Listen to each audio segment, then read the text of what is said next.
हम लोगों का टॉपिक चल रहा था न्यूरल कंट्रोल एंड कोऑर्डिनेशन। तो आज हम लोग इसको आगे बढ़ाते हैं। आज का मोटिवेशनल कोट है, निगेटिव लोगों से हमेशा दूर रहो क्योंकि उनके पास सलूशन के लिए नया प्रॉब्लम होता है। समझे? मतलब समझ रहे हो? कोई सलूशन आप बताओगे वो नई प्रॉब्लम क्रिएट कर देंगे क्योंकि वो उनके दिमाग में हमेशा निगेटिविटी है ना। जैसे कोई बोले आपका सिलेक्शन नहीं होगा, ठीक है ना, तो क्या दिमाग में निगेटिविटी है ना, कहना चाहिए आपका सिलेक्शन क्यों नहीं होगा। समझ में आई बात? ये फर्क है दोनों में। हम लोग पढ़ रहे थे नर्वस सिस्टम, इसमें मैंने न्यूरॉन्स के बारे में आपको बताया, फिर मैंने बताया था कि नर्व कंडक्शन होता कैसे है, नर्व के क्या क्या पार्ट थे, नर्व कितने प्रकार की होती है, नॉन माइलिनेटेड और माइलिनेटेड में अंतर क्या था, दोनों में कंडक्शन किस प्रकार होता है, नर्व इंपल्स जनरेट कैसे होती है, नर्व इंपल्स आगे कैसे बढ़ती है, ठीक है ना। अच्छा, फिर सोडियम पोटेशियम पंप कैसे काम करता है, रेस्टिंग पोटेंशियल क्या होता है, मैंने बताया था एक्शन पोटेंशियल क्या होता है, सब में डिफरेंस क्या होता है, फिर आपको बताया था किस तरीके से प्रोपोगेट हुआ, माइलिन नॉन माइलिन में क्या अंतर था,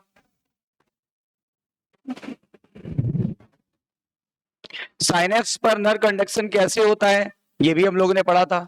साइनेप्स पर नर्व कंडक्शन कैसे हुआ था, ज्यादातर केमिकल, थोड़ा बहुत स्ट्रक्चरल, सॉरी इलेक्ट्रिकल, थोड़ा बहुत इलेक्ट्रिकल। तो रेयर कौन सा था, इलेक्ट्रिकल। कॉमन कौन सा था, केमिकल। कौन सा केमिकल सबसे पॉपुलर होता है, न्यूरोट्रांसमीटर में भी सबसे पॉपुलर वाला होता है एसिटाइल कोलिन। कौन सा, एसिटाइल कोलिन। मैंने आपको ये सब बता दिया था किस तरीके से नर्व आगे बढ़ती है। फिर हम लोग ने डिस्कस किया था कि जो हमारा क्रैनियम होता है, ठीक है ना, वो कैसे किस तरीके से हमारे ब्रेन को प्रोटेक्ट करता है, राइट। ब्रेन के पर हम लोग ने कवरिंग की डिस्कशन कर लिया था, ब्रेन पर जो कवरिंग होती है उसके बारे में हम लोग ने जान लिया था कि उसको मिला के हम लोग क्या बोलते हैं, क्रैनियल मेनिंजिस। क्रैनियल मेनिंजिस, ठीक है, जिसमें कितनी कवरिंग थी, 3। पहला था ड्यूरा मैटर, उसके बाद था एरेक्नॉइड और फिर था पाया मैटर। ड्यूरा मैटर के नीचे के स्पेस को सबड्यूरल स्पेस, और उसमें एक पानी जैसा तरल पदार्थ भरा होता है जिसे सीरस फ्लूइड कहते हैं। मैंने कहा था ये आपको लर्न करने की जरूरत नहीं है, लेकिन मैंने ये भी बताया था कि एरेक्नॉइड के नीचे एक और स्पेस होता है, उसे सब एरेक्नॉइड स्पेस बोलते हैं, और सब एरेक्नॉइड स्पेस में भरा होता है सीएसएफ। सीएसएफ का पूरा नाम सेरिब्रो स्पाइनल फ्लूइड। ये हमारे ब्रेन को प्रोटेक्ट करता है, ब्रेन को लाइट बनाता है, ब्रेन को न्यूट्रिएंट सप्लाई करता है, ऑक्सीजन सप्लाई करता है, और भी अन्य काम करता रहता है, राइट। फिर मैंने ये भी बताया था ये ब्रेन नहीं बल्कि स्पाइनल कॉर्ड के बाहर और स्पाइनल कॉर्ड के अंदर और ब्रेन के अंदर भी भरा हुआ है। ये फ्लूइड दोनों जगह भरा हुआ है, सीएनएस के बाहर और सीएनएस के अंदर। ब्रेन की कैविटी को क्या बोला था, वेंट्रिकल। ये हमारे और कहां पे यूज होता है, हार्ट के लोअर चैम्बर के लिए कि अपर चैम्बर के लिए, लोअर चैम्बर के लिए, पंपिंग वाले चैम्बर के लिए कि रिसीविंग वाले चैम्बर के लिए, पंपिंग वाले चैम्बर के लिए, क्योंकि आर्किल का काम था रिसीविंग ऑफ ब्लड और वेंट्रिकल का काम था पंपिंग ऑफ ब्लड, ठीक है। तो आज हम लोग आगे बढ़ते हैं। आज हम लोग पढ़ेंगे ब्रेन, ब्रेन और उसके भाग। मैंने आपको बताया था ब्रेन में कितने भाग होते हैं, 3। पहला फोर ब्रेन, फिर मिड ब्रेन और फिर हाइंड ब्रेन। फोर ब्रेन में 3 भाग थे, याद आया, सेरिब्रम, हेमिस्फीयर, और क्या था, थैलमस, थैलमस के नीचे हाइपोथैलमस, और मिड ब्रेन में 4 गोले थे, 4 गोले, याद है, डॉर्सल साइड पे थे कि वेंट्रल साइड पे, डॉर्सल साइड पे। 4 को क्या बोलते, क्वाड्री, क्वाड्री, इसलिए नाम दिया था कार्पोरा क्वाड्री जेमिना, ठीक है ना। उसके बाद हम लोग आ गए थे हिंड ब्रेन पे। हिंड ब्रेन में 3 भाग थे, सबसे पहले होता है सेरिबेलम हेमिस्फीयर, फिर एक होता है पोन्स और एक होता है मेडुला। ब्रेन का आखिरी भाग मेडुला। मेडुला किससे, मेडुला कंटिन्यू होता है किसमें, स्पाइनल कॉर्ड में। स्पाइनल कॉर्ड ब्रेन का भाग नहीं है, लेकिन सेंट्रल नर्वस सिस्टम का भाग है। इतनी बात क्लियर हुई? तो देखो आज डिटेल में चलते हैं। सबसे पहले फोर ब्रेन के 3 भागों में से पहले भाग पर डिस्कशन करेंगे। पहले ब्रेन का एक आउटलुक ले लेते हैं। आउटलुक समझते हो ना, ब्रेन के बारे में एक बाहर से डिस्कशन कर लेंगे कि क्या क्या कैसा है। देखो ब्रेन का सबसे विकसित भाग आपको स्काई ब्लू कलर का दिख रहा है, ये है ना, या ग्रे कह सकते हो। ये जो ग्रेइश पोर्शन दिख रहा है, this is cerebrum hemisphere. Cerebrum hemisphere, आधा गोला इधर है, आधा गोला इधर है, और बीच में एक दरार है जो दोनों को अलग कर रही है। कैसे, ये देखो, ये है cerebrum hemisphere, fore brain, cerebrum hemisphere, ये सब फोर ब्रेन का पार्ट है, ठीक है। देखो एनसीईआरटी की फिगर को देखोगे तो क्लियर समझ में आएगा। ये है आपका सेरिब्रम, ये देखो पूरा सेरिब्रम है, पूरा सेरिब्रम है, ये पूरा जो भी है, और देख पा रहे हो उस पे बहुत सारे उभार है, बहुत सारे गड्ढे हैं, ठीक है ना। इनका नाम क्या भी बताते हैं, ये सरफेस एरिया बढ़ा देते हैं। अब देखो सेरिब्रम हेमिस्फीयर कितने गोलों से मिलकर बना होता है? हाफ। हेमी मतलब हाफ, स्फीयर मतलब गोले, दो हाफ गोले से मिलकर बना होता है, एक राइट वाला गोला और एक लेफ्ट वाला गोला, ठीक है ना, जहां सब कुछ गोल रहता है। यहाँ कुछ रहता है आपके कि गोल हो जाता है। चलो फिर आगे, इसके बाद ये जो सेरिब्रम हेमिस्फीयर है, ये दो पार्ट से मिलकर बना हुआ है, दोनों के बीच में दरार है, इतनी बात समझ में आई। ये फोर ब्रेन का पहला भाग है। फोर ब्रेन का दूसरा भाग था थैलमस। थैलमस बिल्कुल बीचों बीच होता है, ये देखो बीचों बीच है ना, थैलमस बीचों बीच है। और थैलमस को किसने घेर रखा है, जरा देख के बताओ, थैलमस को किसने घेर रखा है? सेरिब्रम ने। Cerebrum wraps the thalamus, NCERT की लाइन है, सेरिब्रम घेरे रखता है, रैप मतलब घेरना, WRAP, इसका मतलब होता है घेरना। मतलब सेरिब्रम किसको घेरे हुआ है? थैलमस को। थैलमस के नीचे आओ, ये थैलमस है, तो ये नीचे वाला हिस्सा व्हाट इज दिस? हाइपोथैलमस। और ये प्लस ये बराबर क्या? इतनी बात क्लियर है। अब आओ जरा मिड ब्रेन पे, ये वाला पोर्शन जो है ये मिड ब्रेन है, ये पोर्शन देख पा रहे हो, ये मिड ब्रेन है, तो मिड ब्रेन भी समझ में आ गया। और मिड ब्रेन में कितने उभार होते हैं? 4। नाम क्या बताया था? Corpora, quadrigemina. Is that clear? उसके बाद आ जाओ हिंड ब्रेन पे। हिंड ब्रेन में ये आता है पोन्स, पोन्स के जस्ट नीचे देखो मेडुला, अच्छा पोन्स के जस्ट पीछे देखो सेरिबेलम हेमिस्फीयर, ये था सेरिब्रम हेमिस्फीयर, ये cerebellum hemisphere. What is this? Cerebellum. और ये भी दो हाफ गोले का मिलकर बना होता है, एक इधर एक इधर, एक इधर एक इधर, तो इसलिए इसका भी नाम पड़ा cerebellum hemisphere. What is this? Cerebrum hemisphere. And what is this? इसको बोलते हैं, ये है लार्ज ब्रेन, और इसको लोग कहते हैं स्मॉल ब्रेन। बताओ which one is large brain?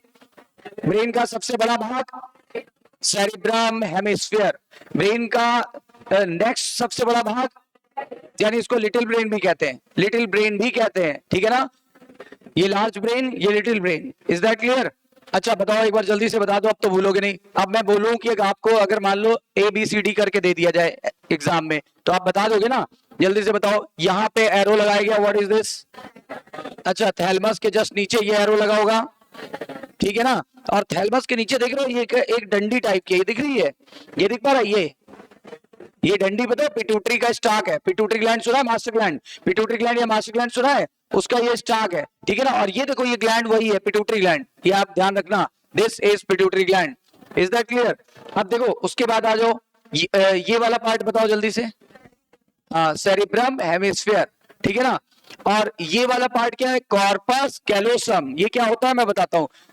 जब आप इस सेरिब्रम और इस सेरिब्रम को अलग अलग देख पा रहे हो, तो उनको किसी ने तो चिपकाया होगा ना, तो ये वो रबर बैंड है जिससे दोनों चिपके हुए हैं, ये वो नर्व फाइबर है, व्हाइट नर्व फाइबर, व्हाइट वाला होता है, व्हाइट कलर वाला कि ग्रे कलर वाला? व्हाइट कलर वाला। ये दोनों को आपस में क्या करता है? चिपका देता है। बताओ सेरिब्रम हेमिस्फीयर का काम क्या है? दोनों हाफ स्फीयर को आपस में जोड़ देना। समझ में आई बात? And this is the unique character of mammalian brain, ये हमारे ब्रेन का यूनिक कैरेक्टर है। कैसा है? यूनिक कैरेक्टर, ठीक है ना। फिर आगे देखो, उसके अलावा अब यहाँ पे आ जाओ, what is this? Midbrain, ये क्या है? पोन्स, ये क्या है? Cerebellum hemisphere. And what about this? This is the last part of the brain, that is medulla. Medulla के बाद क्या चालू हो जाता है? Spinal cord. बाकी कल मैंने बता दिया था ग्रे मैटर कहाँ होता है, व्हाइट मैटर कहाँ होता है, किसमें कैसा होता है, याद आया कि नहीं आया? ब्रेन स्टेम किसे कहते हैं? फार्मूला क्या था? ब्रेन स्टेम का फार्मूला क्या था? MPM। भूल जाते हो, MPM। M stands for mid brain, P for और M, फिर M फॉर, तीनों को मिला लेंगे तो क्या बोलेंगे? Brain stem. देखो ब्रेन स्टेम में M फॉर मिड ब्रेन आ गया, P फॉर पोन्स आ गया, और फिर M फॉर मेडुला आ गया। अब बोलोगे सर बीच में सेरिबेलम भी तो लिखा है। नहीं लिखा है, सेरिबेलम अगर होता तो ये देखो ऐसे एरो चिपका देता। समझ पा रहे हो? इसलिए कंफ्यूज मत हो, हमने फार्मूला भी बताया है, सेरिबेलम नहीं आएगा। और थ्योरी में भी अभी देखिएगा तीन ही चीजें आती ब्रेन स्टेम में, ठीक है ना, मैंने बताया था ये स्टेम जैसा भाग होता है, देखो स्टेम जैसा, और इसी पर सारा ट्री जैसा, ट्री ऐसे होता है, ट्री ऐसे फैला होता है, तो ब्रेन का ट्री फैला हुआ है किसके ऊपर, ब्रेन स्टेम के ऊपर। Is that clear? इसलिए नाम बोल दिया गया ब्रेन स्टेम। क्लियर? यहां तक बिल्कुल आउटलुक क्लियर हो गया कि नहीं? अगर आउटलुक क्लियर हो गया तो डिटेल कर सकते हैं, ठीक है। सबसे पहले ये देखो, ऊपर से देख रहे हैं, कैमरा कहां ले गए, ऊपर, ऐसे कैमरा यहां ले गए और खोल दिया, खोपड़ी फाड़ दी, है ना, खोपड़ी को खोल दिया, आराम से स्टडी करो। ये देखो, जब खोपड़ी को खोल दिया तो बताओ यहाँ पे कितने स्फीयर दिख रहे हैं, दो, एक राइट और एक राइट और एक, दोनों के बीच में दरार है कि नहीं है? ये दरार दोनों को अलग कर रही है, ये दरार दोनों को अलग कर रही है। ये गहरी दरार दिख रही है कि गहरी दिख रही कि कम गहरी? काफी गहरी दिखती है, देखो बिल्कुल गहराई में दिख रही है। ये डीप है, और ये देखो यहां से डीपनेस का पता लग रहा है, ये देखो डीप है या फिर सुपरफिशियल, डीप है। और डॉर्सल साइड पे है कि वेंट्रल साइड पे? डॉर्सल साइड पे। लंबाई में है कि ऐसे हॉरिजॉन्टल? तो इसका नाम है deep longitudinal fissure, deep longitudinal fissure. Fissure मतलब दरार, FISSURE, फिशर, फिशर का मतलब होता है दरार। बताओ ये कैसी दरार है, डीप है कि सुपरफिशियल? डीप है। अच्छा, और बीचों बीच है कि नहीं है? तो डीप, कुछ बुकों में तो ये भी लिखा है deep median dorsal longitudinal fissure. Deep भी है, डॉर्सल साइड पे है, लॉन्गिट्यूडनल मतलब लंबाई में फैली है, और बीचों बीच है इसलिए मीडियन, और फिशर मतलब दरार। Is that clear? बताओ नाम, deep, dorsal, median, longitudinal, fissure. ये दोनों हेमिस्फीयर को अलग अलग कर रहा है, लेकिन दोनों गोलों को अंदर से एक बैंड जोड़ रहा था। जल्दी बताओ बैंड का नाम, कॉर्पस कैलोसम। जोड़ता कौन है और अलग कौन करता है? अलग कर रहा है ये फिशर। बताओ दोनों को अलग कौन कर रहा है, दोनों को जोड़ कौन रहा है? Corpus callosum is the unique character of mammal. Is that clear? स्तनधारियों का, हम लोगों का यूनिक कैरेक्टर है। क्लियर? अच्छा, आप देख पा रहे हो हमारे ब्रेन के ऊपर बहुत सारे उभार और बहुत सारे गड्ढे हैं। ये क्या गड्ढा है कि उभार है? जल्दी बोलो, ये बताओ। दरार है ना, गड्ढा है ना, और ये क्या है? ये देखो, देखो 3D टाइप का फिगर है, देखो दिख रहा होगा। चलो नहीं दिख रहा है तो ये देखो, यहाँ पे दिख रहा है साफ साफ। अब देखो ये जो उभार है ना, इनको बोलते हैं गायरस। क्या बोलते हैं? गायरस। कुछ लोग जायरस कहते हैं, वो जैसा आप प्रोनाउंस करो, जायरस, गायरस। तो ये है गायरस या जायरस, ठीक है ना। उभार का नाम जल्दी बताओ, ये उभार है, व्हाट इज दिस? अच्छा, और दो उभार के बीच में, जैसे ये दो उभार है, उभार का नाम है गायरस या जायरस, और फिर ये भी गायरस, ये भी गायरस, ये भी गायरस, और दो गायरस के बीच में सल्कस। क्या? तो बताओ गड्ढे का नाम, उभार का नाम, ये देखो गड्ढे का नाम है सल्कस, उभार का नाम है गायरस, और जब इसको प्लूरल फॉर्म में बोलते हैं तो गायरी और सल्की। सिंगल को क्या बोलेंगे?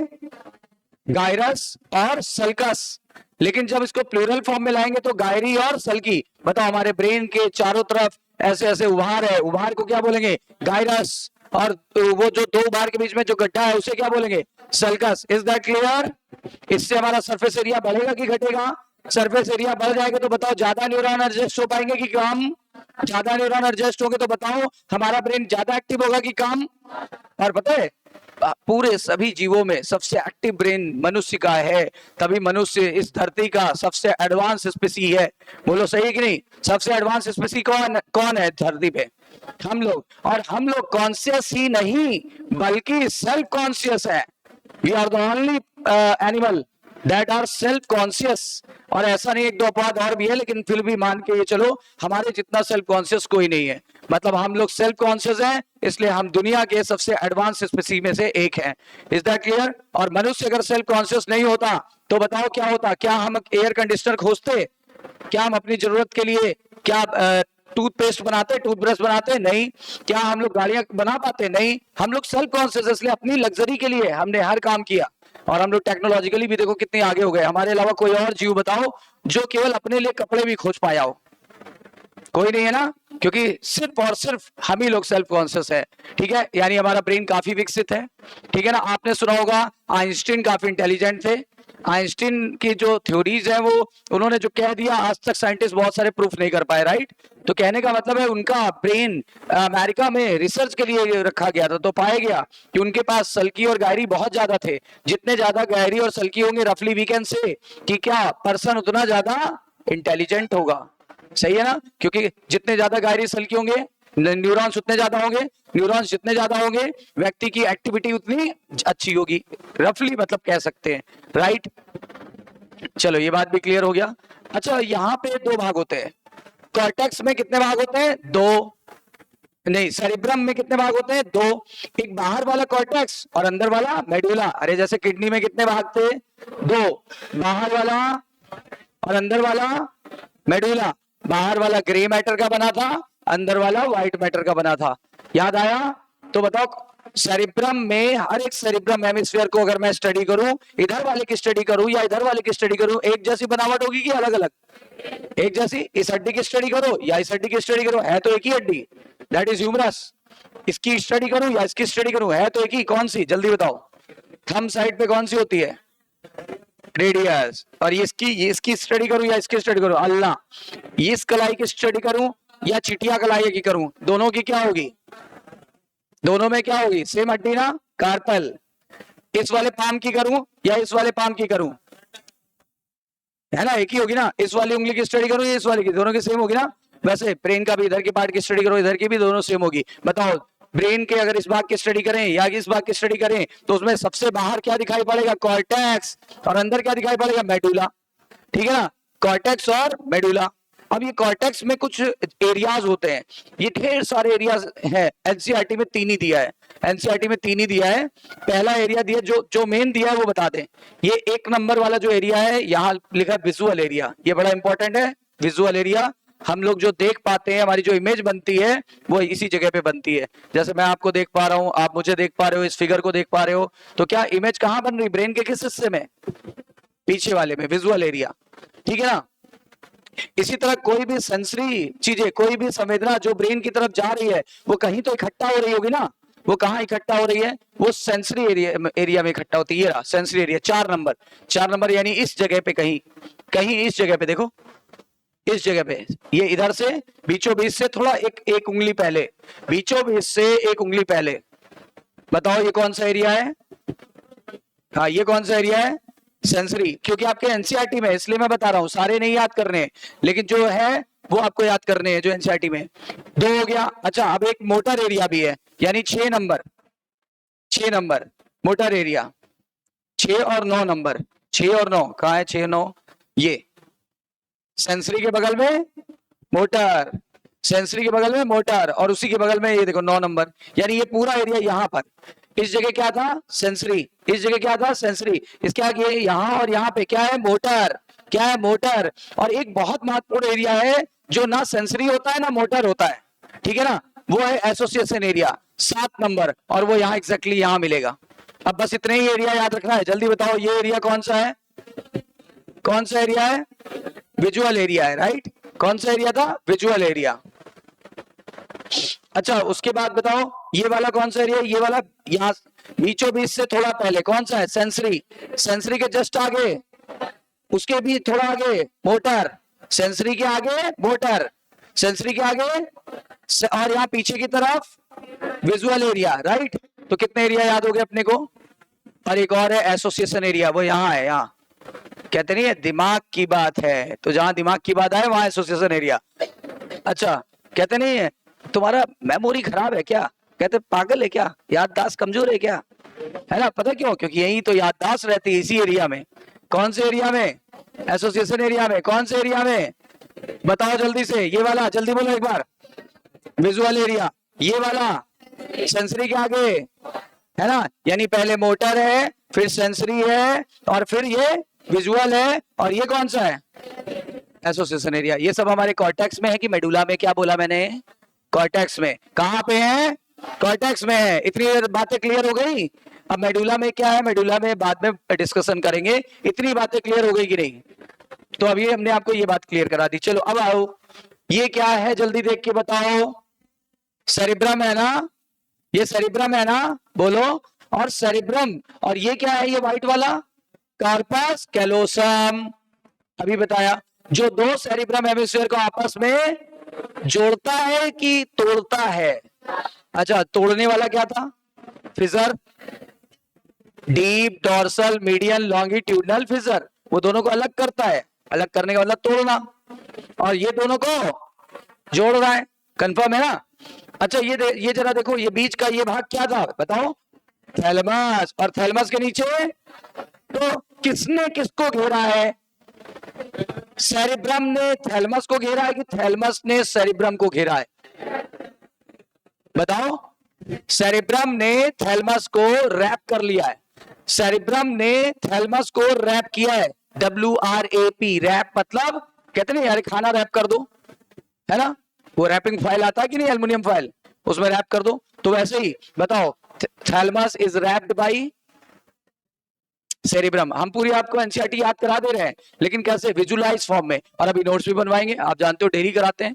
उसके बाद देखो यहां पे नीचे क्या है, थैलमस के नीचे, और ये बताओ, ये स्टाक का नाम बताया था, पिट्यूटरी स्टाक, और ये ग्लैंड का नाम बताओ, ठीक है ना। और यहां पे भी एक ग्लैंड पाई जाती है, यहां पे भी एक ग्लैंड पाई जाती है, मिड ब्रेन के ऊपर की तरफ, पीछे की तरफ, ये ग्लैंड का नाम है पीनियल ग्लैंड, पढ़ोगे अगले चैप्टर में। अभी न्यूरल कंट्रोल एंड कोऑर्डिनेशन पढ़ रहे हैं, फिर पढ़ेंगे केमिकल कंट्रोल एंड कोऑर्डिनेशन। पहले टर्न पे इंट्रोड्यूस कराया था मैंने आपको, बताया था कि नहीं बताया था, बोला था हर नर्व में हर सेल में नर्व की सप्लाई नहीं होती है, तो वहां पे कंट्रोल एंड कोऑर्डिनेशन कैसे किया जाएगा, बताया गया with special type of chemical that is known as hormone, और control by the endocrine system, अंतःस्रावी ग्रंथ, अंतःस्रावी तंत्र, उसमें आएंगी अंतःस्रावी ग्रंथियां यानी एंडोक्राइन ग्लैंड्स, वही निकालती है हार्मोन। याद आया कुछ, तो बताओ जल्दी से, ये कौन सी ग्लैंड है और ये कौन सी ग्लैंड है, पक्का ना, ध्यान देना, ये पूछूंगा मैं।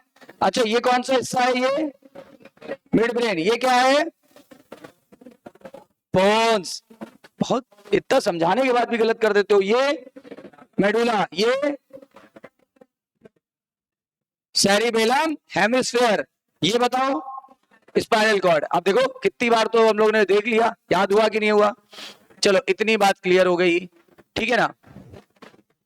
अब आते हैं, ये देखो, ये मैंने इसीलिए अलग अलग पार्ट को दिखाया है, ये देखो हिंड ब्रेन दिखा दिया, पहले क्या था ये देखो, पहले हमने आपको फोर ब्रेन के बारे में बताया, फोर ब्रेन में दो गोले थे, गोले का नाम सेरिब्रम हेमिस्फीयर, इनके ऊपर उभार थे, ठीक है ना, उभार का नाम गायरी और गड्ढे का नाम सल्की, है ना। फिर हमने बताया इनमें दो भाग होते हैं, बाहर का भाग कॉर्टेक्स, अंदर का मेडुला। कॉर्टेक्स में बहुत सारे एरिया होता है, इतने सारे एरिया होते हैं, हमें कितने याद रखने हैं, अब एक बार जल्दी से बता देना, हम हटा दे रहे हैं।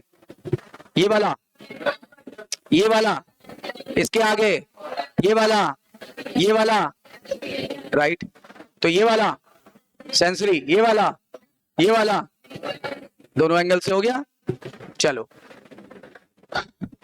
सबसे महत्वपूर्ण एरिया कौन सा था, अच्छा बताओ, वैसे तो सारे महत्वपूर्ण है, ये ब्रेन का हर अंग, ब्रेन का हर पार्ट, ब्रेन का हर कोना इंपॉर्टेंट है, ब्रेन में जरा सी इंजरी हो जाए हम कोमा में पहुंच जाते हैं, तो इसलिए सोचो ब्रेन कितना इंपॉर्टेंट है। लेकिन उसमें भी सबसे इंपॉर्टेंट एरिया कौन सा है, एसोसिएशन, क्योंकि मेमोरी वहीं पे स्टोर होती है, मेमोरी वहीं पे स्टोर होती है, राइट। चलो अब बताओ, thalamus is wrapped by cerebrum hemisphere, thalamus को कौन घेर रहा है, थैलमस के नीचे का भाग, ठीक है ना, थैलमस के जस्ट अपोजिट साइड पे ग्लैंड है, नाम बताओ, और थैलमस के जस्ट नीचे भी एक ग्लैंड है, नाम बताओ, राइट। और ये एरिया का नाम बताओ, ये एरिया का नाम बताओ पहले, मिड ब्रेन, मिड ब्रेन में कितने लोब होते हैं, 4, 1 2 3 4, कल बताया था, बोलते थे कार्पोरा क्वाड्री जेमिना, बताया था कि नहीं बताया था। अच्छा अब जरा चलो, ये हिंड ब्रेन का पार्ट आ गया, हिंड ब्रेन में कितने भाग होते हैं, 3, ये बताओ जल्दी से, पोन्स, पोन्स के पीछे सेरिब्रम के आगे, अरे पोन्स के पीछे सेरिबेलम के आगे, अच्छा और इसके नीचे और मेडुला के नीचे, राइट, समझ में आ गई बात। याद रखना ये सेरिबेलम है, वो सेरिब्रम था, नाम एक जैसा है, क्लियर है कि नहीं है, पक्का। तो इतनी बातें हमें क्लियर हो गई। और हम लोगों को एक और चीज पढ़नी है, लिम्बिक सिस्टम। तो लिम्बिक सिस्टम हम लोग पढ़ेंगे। ये देखो वो 4 उभार है मिड ब्रेन के 4 उभार है, राइट। इतनी बातें क्लियर हो गई, तो चलिए डिटेल में चलते हैं।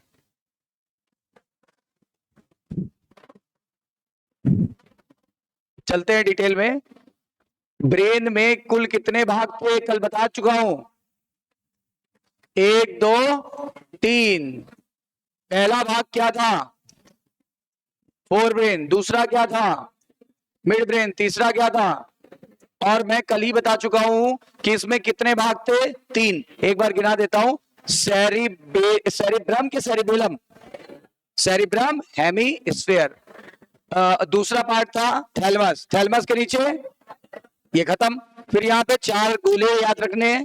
क्या बोलेंगे, कार्पोरा, क्वाड्री, जेमिना। बताओ, हिंड ब्रेन में 3 चीजें याद रखनी है। पोन्स, पोन्स के पीछे सेरिबेलम, यानी सेरिबेलम के आगे पोन्स, पोन्स के पीछे सेरिबेलम के आगे। अच्छा, पोन्स के नीचे, मेडुला के नीचे। क्या स्पाइनल कॉर्ड हमारे ब्रेन का भाग है, लेकिन सेंट्रल नर्वस सिस्टम का भाग है। बोलो क्लियर है। इसमें कितने भाग, 3 भाग। इसमें भी कितने भाग, 3 भाग। इसके 3 भाग पता है, उसके भी 3 भाग पता है, और इसमें केवल 4 गोले होते हैं। Is that clear.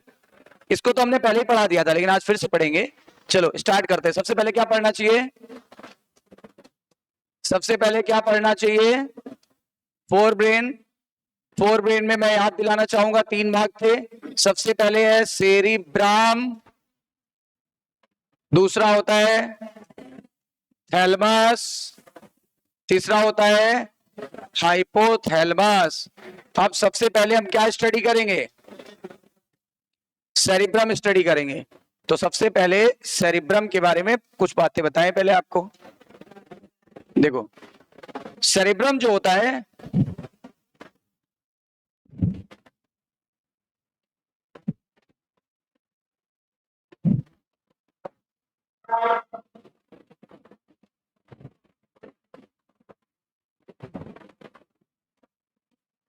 दो हाफ स्फीयर का बना होता है, ठीक है ना।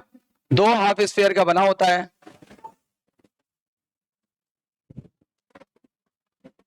एक होता है राइट सेरिब्रम हेमिस्फीयर,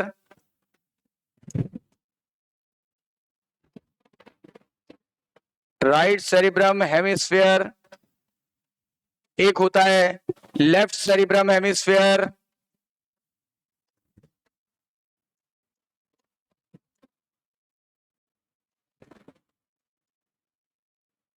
तो 2 हाफ स्फीयर का बना है कि नहीं बना है, क्या बोलते हैं, सेरिब्रम हेमिस्फीयर, सेरिबेलम की सेरिब्रम। और जब पीछे की बात की स्टडी होगी, तो जब पीछे वाले हिस्से की स्टडी करेंगे, यानी लास्ट वाले हिस्से की स्टडी करेंगे, तो अपन क्या बुलाएंगे, सेरिबेलम। सही है ना। अच्छा, ये क्या है, इस फिजर का नाम बताओ। दिस इज डीप, डीप यानी गहरी है, डॉर्सल साइड पे होती है। ये ब्रेन का कौन सा भाग है, डॉर्सल। तो डीप डॉर्सल, बीच में है तो लगाओ मीडियन, डीप डॉर्सल मीडियन। और लंबाई में है तो क्या लगाओ, लॉन्गिट्यूडनल। और दरार को क्या बोलते हैं, दरार को बोलते हैं फिजर, फिजर। Deep dorsal median फिजर, deep dorsal longitudinal median फिजर, ठीक है ना। ये क्या करती है, ये दोनों सेरिब्रम हेमिस्फीयर को सेपरेट करती है।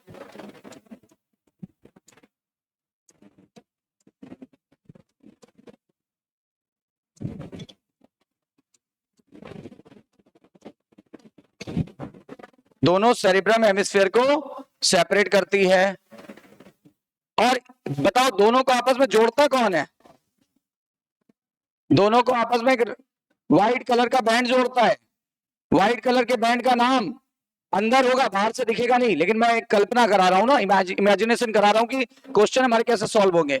बताओ, इसका नाम है corpus callosum, corpus callosum. It is the unique character of, unique of mammal, unique of mammals. और इसका काम क्या है, ये दोनों सेरिब्रम हेमिस्फीयर को कनेक्ट करता है।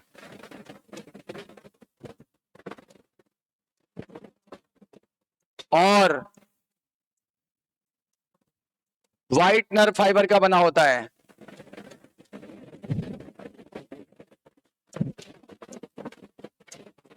व्हाइट नर्व फाइबर का बना होता है। तो समझ में आई बात? ये दोनों सेरिब्रम हेमिस्फीयर को जोड़ता है। और किस कलर के फाइबर का बना होता है? व्हाइट वाला कि ग्रे वाला? जल्दी बोलो। नाम क्या है?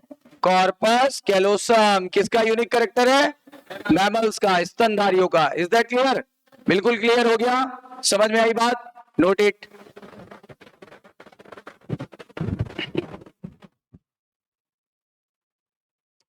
This one is largest part of brain. ये पहले ही आपको बताया था, लेकिन लिख देते हैं। लार्जेस्ट पार्ट ऑफ ब्रेन लगभग 80% हिस्सा कवर करता है अकेले। अच्छा, और सेकंड लार्जेस्ट पार्ट इज किसी का भाई, छोटा भाई, इकलौता भाई। क्या नाम है इसके छोटे भाई का? अरे नाम मिलते रहते हैं, है ना? है ना? नाम मिलते जुलते होते ना। धर्मेंद्र का भाई जितेंद्र, है ना? जितेंद्र का भाई रविंदर। नहीं तो सेरिब्रम का भाई सेरिबेलम। वो लिटिल ब्रेन कहलाएगा, याद रखना।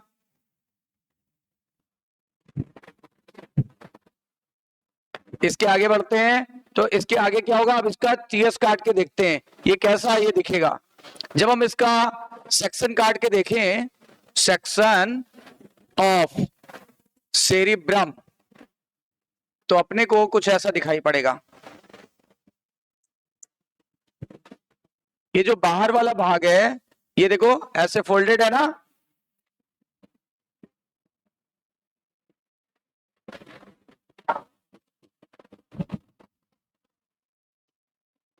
हम छोटा सा सेक्शन काटे हैं।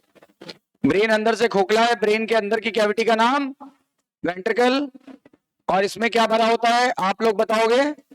सीएसएफ, है ना? Cerebro spinal fluid. ये मैंने ड्रॉ कर दिया।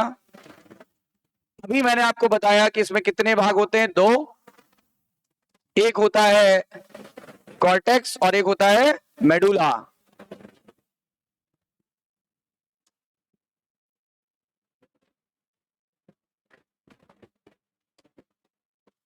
ये वाला हिस्सा,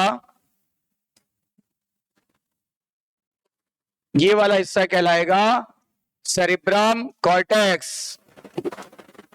ये वाला हिस्सा कहलाएगा सेरिब्रम मेडुला। ये थिन होता है, ये थिक होता है। देख के बताओ फोल्ड किसके ऊपर पाया जा रहा है? फोल्ड किसके ऊपर पाया जा रहा है? इसके ऊपर, सेरिब्रल कॉर्टेक्स के ऊपर। ये होता है, इसके ऊपर prominent folds are present. Prominent मतलब काफी विकसित। Prominent folds are present. Prominent folds are present. ठीक है ना? जो दो टाइप के हो सकते हैं, एक को बोलते हैं गायरी और एक को बोलते हैं सल्की, है ना? तो ये बताओ ये क्या है? What is this? गायरी ना, उभार को गायरी। और ये जो फोल्ड नीचे वाला फोल्ड है वो क्या कहलाएगा? सल्की। याद आ रहा है? सिंगुलर फॉर्म में बोलोगे तो गायरस एंड सल्कस। हालांकि ये एनसीईआरटी में नहीं दिया, लेकिन दिया है, ये शब्द दिया है और नाम नहीं दिया। अरे नाम जान लो और क्लैरिफाई हो जाएगा। Is that clear? नाम जान लेंगे तो और क्लैरिफाई हो जाएगा। यहां तक बातें क्लियर है अपने को? अब जरा समझेंगे। कॉर्टेक्स में बहुत सारे सेंटर थे कि मेडुला में? बताओ। और एक बात और है, ये किसका बना होगा? जल्दी बताओ। ग्रे मैटर की व्हाइट मैटर? और ये किसका बना होगा? व्हाइट मैटर का। याद आया? ग्रे मैटर किस चीज का बना होता है? व्हाइट मैटर किस चीज का बना होता है? मैंने कल ही बता दिया आपको। मैं याद दिला रहा हूं। ग्रे मैटर बना होता है dendrite plus साइटोन plus non myelinated nerve fibre का, और ये वाला बना होता है माइलिनेटेड नर्व फाइबर। इसीलिए ये व्हाइट दिखाई पड़ेगा और ये ग्रे दिखाई पड़ेगा। Is that clear? चलो थोड़ा सा ड्रॉ भी कर देते हैं। ये किस तरह का दिखाई पड़ेगा? ग्रे कलर का ना? ये ग्रे कलर का दिखाई पड़ेगा।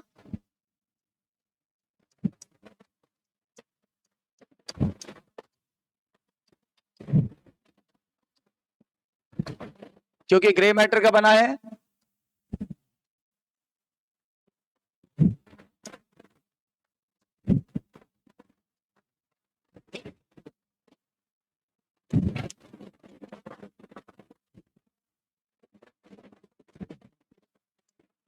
समझ गए? रफली हमें ग्रे दिख रहा है ये किस कलर का दिखाई पड़ेगा? बोलो। व्हाइट। क्यों? क्योंकि ये माइलिनेटेड नर्व फाइबर का बना होता है। पारदर्शी होगी, अपारदर्शी?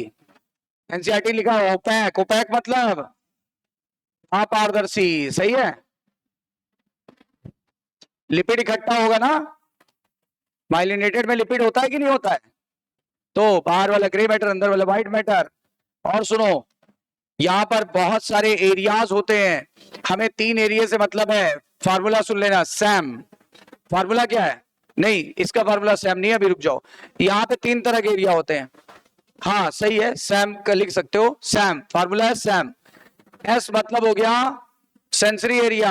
वैसे तो बहुत सारे एरिया बताए थे आपको ना, लेकिन मैंने बोला था 3 या 4 याद करने, चौथा इसलिए याद करा दिया क्योंकि जब हम लोग क्या विजुअल कॉर्टेक्स की बात करेंगे तो आपको याद रहेगा यहां होता है ना।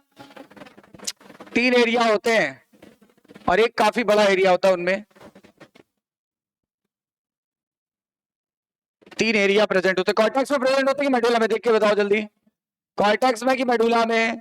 इसका नाम होता है, फार्मूला क्या है? हिंट है सैम। कितने एरिया प्रेजेंट है? फार्मूला क्या है? सैम। ये पहला वाला एस यानी कौन सा एरिया? Sensory area. ये वाला कौन सा एरिया? Motor area. और ये जो सबसे बड़ा वाला है ना, दिस इज एसोसिएशन एरिया।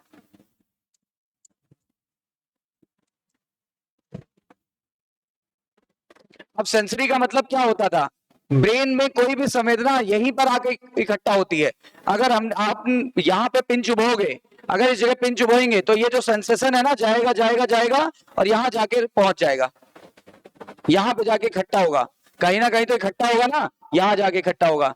ये क्या करता है? ये किसी भी स्टिमुलस को ब्रेन तक लाता है। ये संवेदना को कहां तक लाता है? ब्रेन तक। और यहीं पे संवेदना आके स्टोर होती है। ठीक है ना?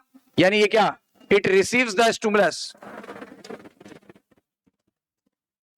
It receives stimulus. स्टिमुलस मतलब क्या? संवेदना। ये सेंसरी का काम हो गया। मोटर का क्या काम है? मोटर का क्या काम है? इसको थोड़ा रुको, कलर चेंज कर दे तो दूर से दिखाई देगा।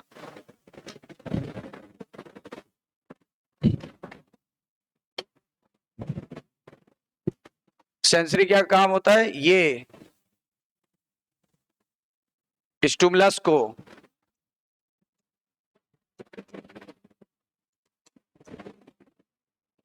स्टिमुलस यानी संवेदना को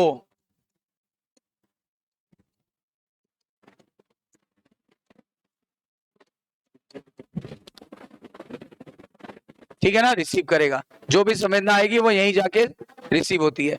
अच्छा, मोटर क्या करेगा? मोटर क्या करता है? ये किसी भी रिस्पांस को आगे बढ़ाएगा। भाई स्टिमुलस आता है तो रिस्पांस प्रोड्यूस होता है ना, तो ये क्या करेगा? सेंसरी वाले को तो क्या कर रहा है? रिसीव कर रहा है सेंसरी वाला। मोटर वाला क्या कर रहा है? रिस्पांस को आगे बढ़ाएगा।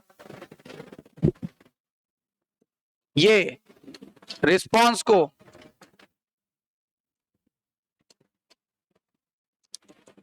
टिश्यू तक भेजेगा। सेंसरी मतलब रिसीव करना, मोटर मतलब भेजना। अच्छा, एसोसिएशन एरिया क्या था? एसोसिएशन एरिया के बारे में यहां लिख दें, ये ना इधर सेंसरी ना मोटर, ना इधर सेंसरी नॉर मोटर। ये ना तो सेंसरी है और ना तो मोटर है। और ये बहुत लार्ज एरिया है, देखो, लार्ज की स्मॉल, लार्ज एरिया। और इसके 3 काम है, इसके 3 रोल है। और मैं कैसे बोल रहा हूं? माइक पे मैं मुंह से बोल रहा हूं, पर मेरी आवाज आपको एम्पलीफाई होकर सुनाई पड़ रही है, या मेरी आवाज इससे माइक से एम्पलीफाई हो रही है। तो इसका क्या नाम है? What is this? माइक। अरे अभी बोला, क्या नाम है इसका? तो फार्मूला याद रखना, माइक। एसोसिएशन एरिया का फार्मूला क्या है? माइक। एक चीज बताई थी मैंने, क्या? M for memory. M for memory. यहां से क्या स्टोर होती है? Memory. I for inter sensory association, ये क्या होता है बता रहा हूं, इंटर सेंसरी एसोसिएशन। और सी फॉर कम्युनिकेशन, कम्युनिकेशन बोलते नहीं है यार, उसकी कम्युनिकेशन स्किल बड़ी अच्छी है और उसकी कितनी घटिया है, कम्युनिकेशन स्किल्स, वार्तालाप, इंटरेक्शन।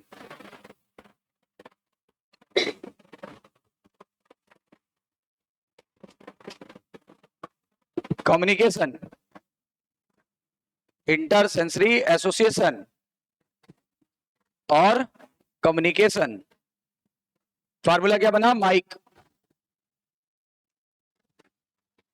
इमेजिनेशन हो गया, देखो बिल्कुल एनसीईआरटी की एक लाइन कवर अप हो गई है। अब सवाल ये उठता है इंटर सेंसरी एसोसिएशन क्या होता है। इंटर सेंसरी का मतलब क्या होता है, आप एक बार में एक काम कर रहे हो कि बहुत सारे काम कर रहे हो, आप एक बार में एक काम कर रहे हो कि बहुत सारे काम कर रहे हो, आप पढ़ भी रहे हो, लिख भी रहे हो, एटमॉस्फेयर को भी फील कर पा रहे हो, ठीक है ना, आप देख पा रहे हो कि कितना टेम्परेचर है, गर्मी तो नहीं लग रही है, बारिश तो नहीं हो रही है, तो बहुत सारी संवेदनाएं एक साथ आएंगी, इसीलिए नाम बोला गया इंटर सेंसरी एसोसिएशन। ये सभी संवेदनाओं को, सभी सेंसरी संवेदनाओं को क्या करेगा, जोड़ेगा, सभी सेंसरी संवेदनाओं को एक साथ लाता है और उसके बाद फिर यहां भेज देता है सेंसरी एरिया में। समझ में आई बात। तो इंटर सेंसरी एसोसिएशन बहुत सारे सेंसरी संवेदनाओं को एक साथ रिसीव करके यहीं से पास किया जाएगा।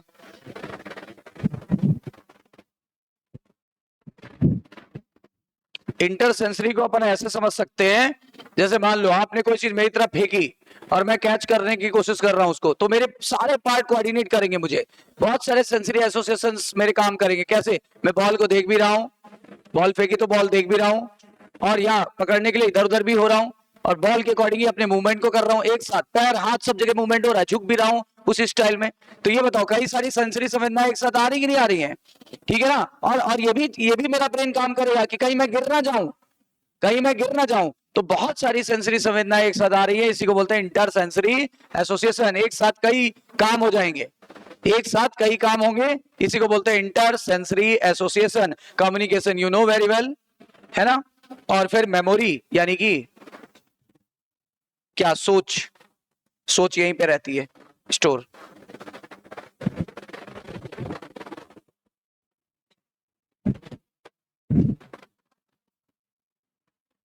नेक्स्ट है हमारा थैलमस। बताओ आपको समझाने के लिए, हालांकि ऐसा तो फिगर होता नहीं है, फिगर तो आपने देखा, पर एक वो बनाने के लिए, कॉन्सेप्ट बनाने के लिए बताओ, इसको मान लिया सेरिब्रम हेमिस्फीयर और इसको मान लिया थैलमस। तो थैलमस किसके द्वारा रैप्ड है, यानी सेरिब्रम हेमिस्फीयर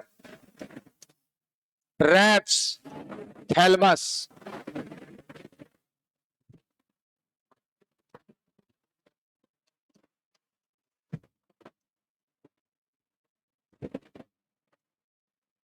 चारों तरफ से घेरना, सेरिब्रम हेमिस्फीयर किसके चारों तरफ किसको रैप करता है, या फिर यूं बोलो थैलमस के चारों तरफ क्या रैप्ड होता है, cerebrum. Thalamus is wrapped by cerebrum hemisphere.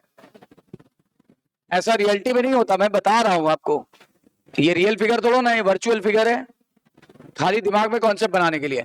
अच्छा, और थैलमस पता क्या होता है, इसका मेन काम क्या है, इसका रोल क्या है, जितने भी बॉडी के अंदर सेंसरी सिग्नल आएंगे, सेंसरी समझते हो ना, ब्रेन की तरफ अगर संवेदना आई तो सेंसरी, ब्रेन से दूर गई तो मोटर।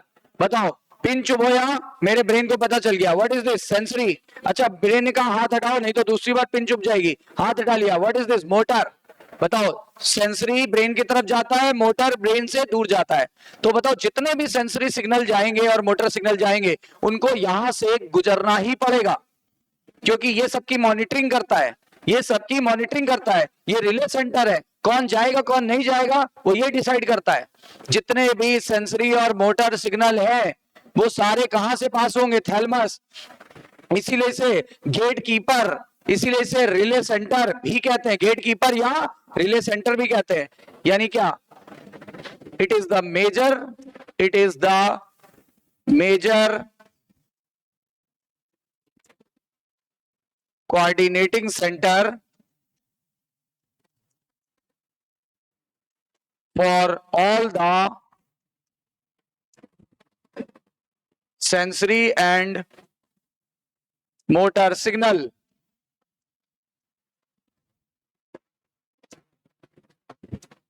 ये गेट कीपर की तरह काम करता है, इसलिए इसको गेट कीपर भी कहते हैं।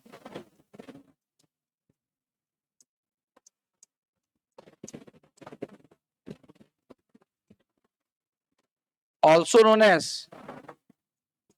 as relay center, relay center, relay center।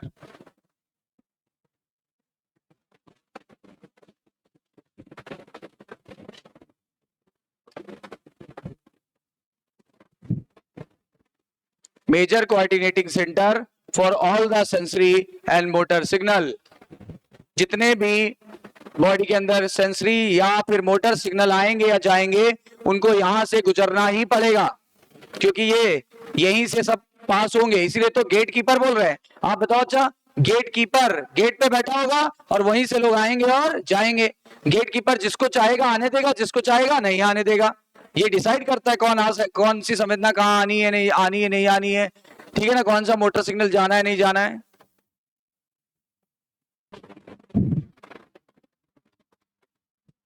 अब इसके नीचे आ गए हाइपोथैलेमस। थैलेमस के नीचे हाइपोथैलेमस, ये मोस्ट सेंसिटिव पार्ट है, most sensitive part of brain, most sensitive part है ब्रेन का। अच्छा, इसकी स्पेलिंग कुछ ऐसे होती है, हाइपोथैलेमस, तो ध्यान देना। एच से याद रख लेना, हंगर सेंटर यहीं पे होता है, हंगर सेंटर यहीं पे होता है, ठीक है ना। पी से पिट्यूटरी ग्लैंड को कंट्रोल करता है,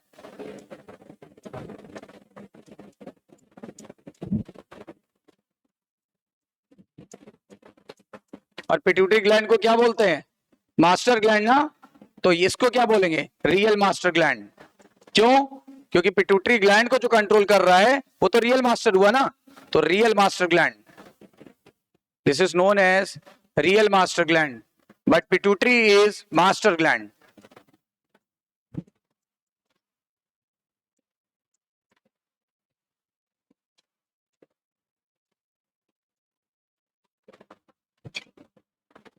ओ से है आस्मो रेगुलेशन सेंटर, यहीं पे आस्मो रेगुलेशन सेंटर होता है, याद करो हमने आस्मो रिसेप्टर पढ़ाया था आपको।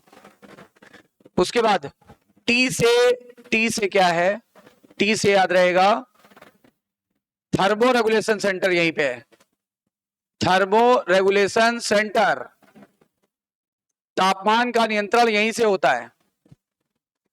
एच से याद रहेगा, फिर से एच आया, एच से याद रहेगा हार्मोन्स बहुत सारे निकालता है, हार्मोन्स निकालता है, और ये हार्मोन कौन से अभी बताता हूं, हार्मोन्स निकालता है,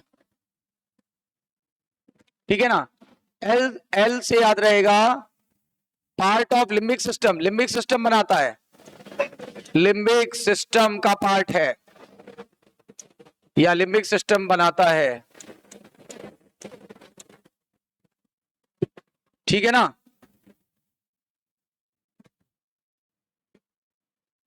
और एस से याद रख लेना सेक्सुअल अराउजल करता है,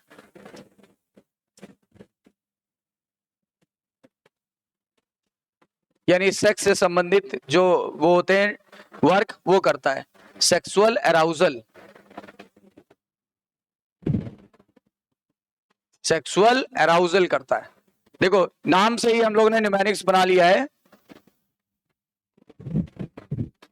आप एक चीज और याद रखना, यहां टी से ये तो याद रहेगा ही, और एक और टी से एक चीज याद रखना, थर्स्ट सेंटर, प्यास का केंद्र भी यहीं पे है, तापमान नियंत्रण का केंद्र तो है ही है, प्यास का भी केंद्र यहीं से, भूख यहीं से लगेगी, प्यास यहीं से लगेगी, शरीर का तापमान यहीं से कंट्रोल होगा, सेक्सुअल संबंधित प्रक्रियाएं यहीं से कंट्रोल होंगी, ठीक है ना। ऑस्मो रेगुलेशन यानी पराशरण नियंत्रण केंद्र यहीं पे होता है। ये बहुत सारे हार्मोन निकालता है, इन हार्मोन को हम क्या कहते हैं वो अभी मैं बाद में बताऊंगा। और उसके अलावा ठीक है ना, ये और क्या कर रहा है, सेक्सुअल अराउजल, लिम्बिक सिस्टम बनाता है, रियल मास्टर ग्लैंड कहलाता है।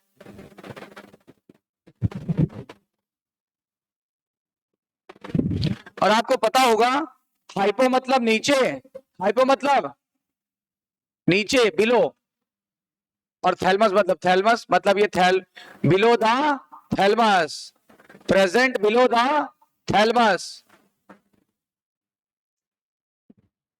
साफ दिख रहा है, बिलो द थैलमस, ये थैलमस के नीचे प्रेजेंट होता है।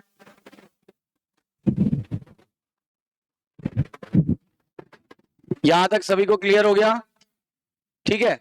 अब जरा देखिए, सोचिए, अभी मैंने आपको बताया कि ये कुछ हार्मोन भी निकालता है, इस हार्मोन को क्या बुलाएंगे, जो श्रद्धा हो वो बुलाओ, जो जहां से निकाले उसको वही नाम दिया करो। कौन सा हार्मोन बुलाओगे, हाइपोथैलेमिक हार्मोन निकालता है, बोलो सही है। हाइपोथैलेमस से निकलने वाले हार्मोन को हाइपोथैलेमिक हार्मोन, पिट्यूटरी से निकलने वाले हार्मोन को पिट्यूटरी हार्मोन, थायराइड से निकलने वाले हार्मोन को थायराइड हार्मोन। बताओ सही है कि नहीं। अब जरा देखो, ये हार्मोन किसी ना किसी सेल से निकलेगा, तो ये it is secreted by, it is secreted by, बताओ ये सिक्रीट होगा न्यूरो सिक्रीटरी सेल से। कौन सी सेल से, neurosecretory cells, neurosecretory cell. बताओ हाइपोथैलेमस की सेल का नाम न्यूरो सिक्रीटरी सेल, हाइपोथैलेमस की सेल का नाम न्यूरो सिक्रीटरी सेल, जो कि क्या निकालता है, हाइपोथैलेमिक हार्मोन। और ये हार्मोन पिट्यूटरी के फंक्शन को कंट्रोल करेंगे, तभी तो इसको रियल मास्टर ग्लैंड बोला गया भाई। यहाँ के हार्मोन किसको कंट्रोल करेंगे, पिट्यूटरी के फंक्शन को। कैसे, या तो फंक्शन घटाएंगे या तो बढ़ाएंगे, या तो यहां से जो हार्मोन निकल रहे हैं ये दो टाइप के होंगे, आगे चल के बताएंगे कि दो टाइप के होंगे, या तो पिट्यूटरी के फंक्शन को घटाएंगे या तो पिट्यूटरी के फंक्शन को बढ़ाएंगे। फिर से सुन लो, हाइपोथैलेमस के हार्मोन को क्या कहते हैं, हाइपोथैलेमिक हार्मोन। वो किन कोशिकाओं से निकलता है, पहले मुझे बताओ, ये नर्वस सिस्टम पढ़ रहे हो ना, तो नर्व सेल से निकलता है। लेकिन जब नर्व सेल से कोई हार्मोन निकलने लगे तो नर्व के लिए न्यूरो लगा देना, और हार्मोन के लिए सिक्रीटरी, न्यूरो सिक्रीटरी हार्मोन बोलते हैं इनको, न्यूरो सिक्रीटरी, क्योंकि नर्व सेल सिक्रीशन कर रही है इस हार्मोन का, तो नाम क्या पड़ा, neurosecretory cells. Nerve cell थी ना, लेकिन नर्व सेल सिक्रीट करने लगी हार्मोन। कौन सा हार्मोन, हाइपोथैलेमिक हार्मोन। ये हार्मोन करते क्या है, ये पिट्यूटरी के फंक्शन को कंट्रोल करते हैं। कैसे, या तो घटाएंगे या तो बढ़ाएंगे। अगले चैप्टर में देखना, घटाने वाला हार्मोन होगा इनिबिटरी हार्मोन, बढ़ाने वाला होगा रिलीजिंग हार्मोन। अगले चैप्टर में क्लियर होगा, अभी मैंने हिंट दे दिया जितने की जरूरत थी। Is that clear.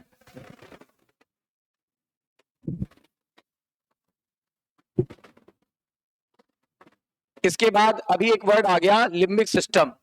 Fore brain finish हो गया ना, फोर ब्रेन में एक पार्ट होता है लिम्बिक सिस्टम। तो लिम्बिक सिस्टम या इसको लिम्बिक लोब भी कहते हैं, लिम्बिक लोब। इसको इमोशनल या मोटिवेशनल ब्रेन भी कहते हैं, इसे इमोशनल या मोटिवेशनल ब्रेन भी कहते हैं, क्योंकि इमोशंस और मोटिवेशन यहीं से कंट्रोल होते हैं। इमोशनल या मोटिवेशनल ब्रेन भी कहते हैं।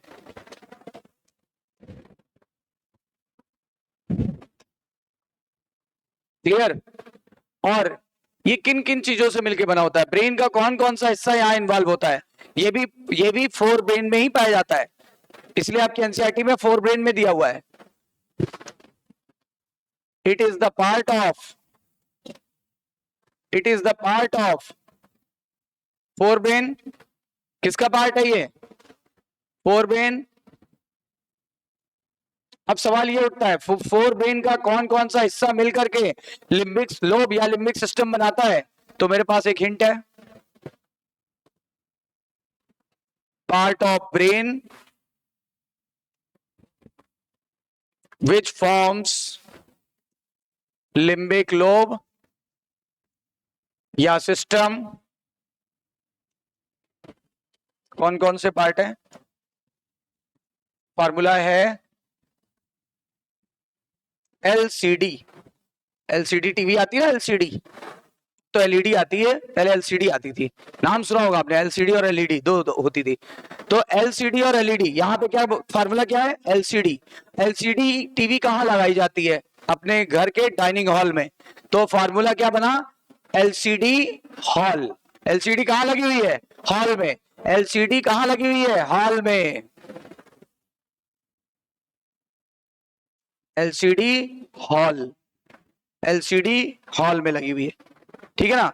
या HAL, हॉल की स्पेलिंग गलत शॉर्ट में लिखी है मैंने, ये स्पेलिंग नहीं होता, HAAL होती है ना, HALL, तो यहां पे हमें HAL लिखना है बस। अब देखो, L से याद रहेगा लिम्बिक सिस्टम,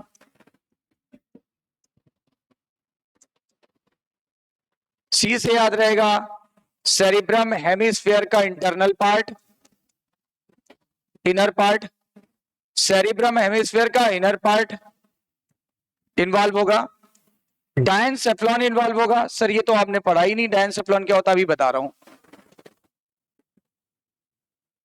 H से हाइपोथैलेमस इन्वॉल्व होगा, जो अभी हमने पढ़ा था। A से नहीं, हाइपोथैलेमस तो इसी में आ जाएगा।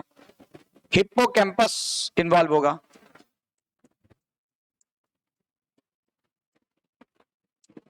हिप्पोकैम्पल लोब इन्वॉल्व होगा और अमाइगडाला इन्वॉल्व होगा, और तब जाके लिम्बिक लोब बनेगा। समझ आई बात? क्या क्या समझ में आई?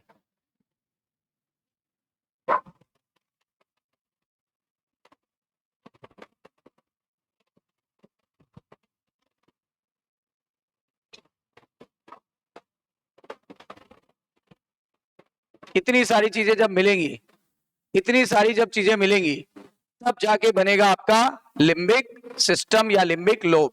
Is that clear? कौन कौन से पार्ट इन्वॉल्व होंगे? लिम्बिक सिस्टम किससे किससे मिलने से बनता है? लिम्बिक सिस्टम का निर्माण होता है सेरिब्रम हेमिस्फीयर के इनर पार्ट से, डायनसेफ्लॉन से, हिप्पोकैम्पल लोब से, और उसके बाद अमाइगडाला से और लिम्बिक सिस्टम से, ठीक है ना। ये जो अमाइगडाला है ना, ये आपने सॉन्ग सुना होगा बहुत पॉपुलर, कच्चा बादाम, है ना, कच्चा बादाम। तो इसको याद रखना, इसके लिए फार्मूला लिख लेना, कच्चा बादाम यानी ये बादाम जैसा दिखता है, कच्चा बादाम ये होता है बादाम की तरह। हिप्पोकैम्पल लोब हिप्पोकैम्पस से मैच करता है, दरियाई घोड़ा सुना है, उससे मैच करता है। हिप्पोकैम्पस, हिप्पोकैम्पस से मिलता जुलता है, हिप्पोकैम्पस से मिलता है, इसलिए नाम पड़ा हिप्पोकैम्पल लोब। डायनसेफ्लॉन बहुत डायन है। कितनी डायन है ये देखो, ये थैलमस, और थैलमस के नीचे हाइपोथैलमस, और थैलमस के ऊपर एपिथैलमस, जो एनसीईआरटी में दिया नहीं। थैलमस के ऊपर एपिथैलमस, थैलमस के नीचे हाइपोथैलमस, तीनों को मिला के डायन, क्या नाम है? डायनसेफ्लॉन। डायनसेफ्लॉन में कितने भाग होते हैं? थैलमस के ऊपर वाला एपिथैलमस, थैलमस के नीचे वाला हाइपोथैलमस, और एक खुद थैलमस, तीनों मिला लो डायनसेफ्लॉन बोलते हैं। अब तो कोई कंफ्यूजन नहीं है।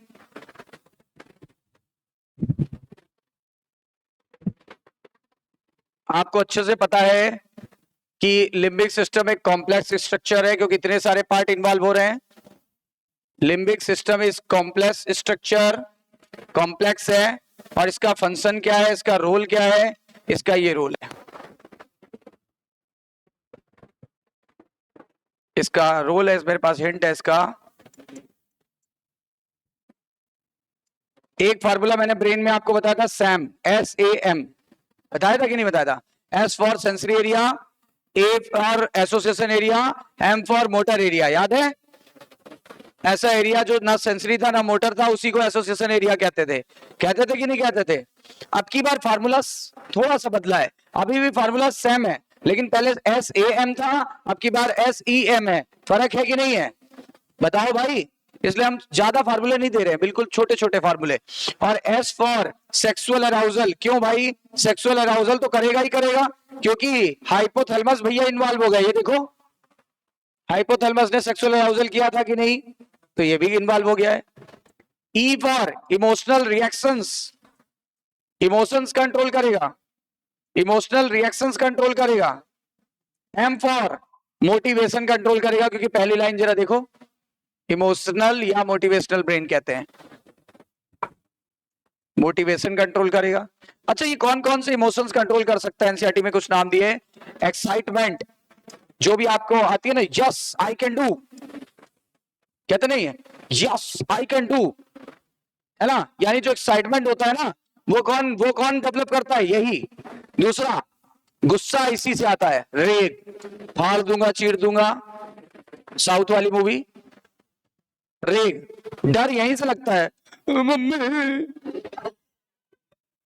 मम्मी, है ना, फियर। अच्छा, प्रसन्न यहीं से होते हैं, प्लीजर बगैम्बो खुश हुआ, एक्सेट्रा। ठीक है, इतने सारे काम ये भैया करेंगे और तभी रक्षाबंधन कामयाब होगा।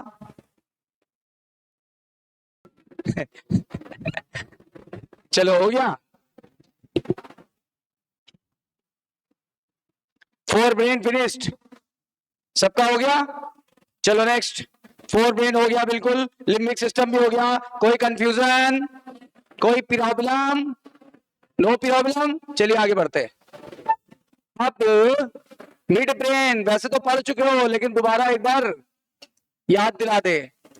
मिड ब्रेन बताओ, ये थैलमस या थैलमस ऑब्लिक हाइपोथैलमस, ये थैलमस और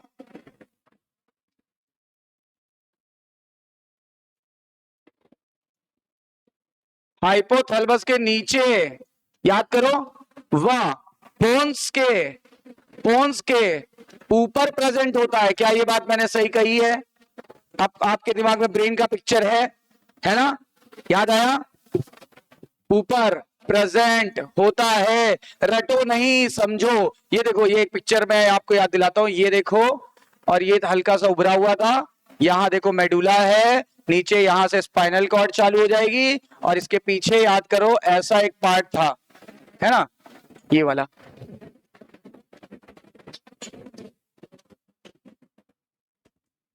तो ये पार्ट है मिड ब्रेन, ये है मिड ब्रेन, याद करो। इसी के ऊपर क्या था? इसी के ऊपर यहाँ पे ये पिट्यूटरी ग्लैंड, ये हाइपोथैलेमस, ये थैलेमस, और यहाँ ऊपर थोड़ा देखे तो ये थैलेमस, है ना। देखो एक बार पूरा लिख दें तो आपको याद रहेगा।